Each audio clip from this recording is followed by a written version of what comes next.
బాబు నువ్వు ఆఫీస్కి వెళ్ళు బాబు, నేను చూసుకుంటాను. పర్లేదు, నేను ఆఫీస్కి సెలవు పెట్టాను. మీ పని అయ్యేంత వరకు నేను కూడా మీతోనే ఉంటాను. మీరు కూర్చోండి, నేను వెళ్ళి ఆఫీసర్తో మాట్లాడొస్తాను.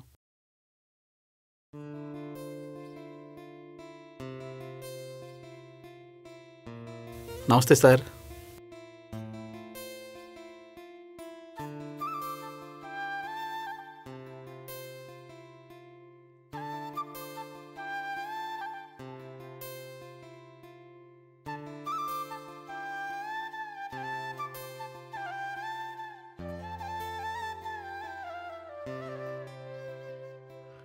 నమస్కారం సార్. నమస్తే అండి.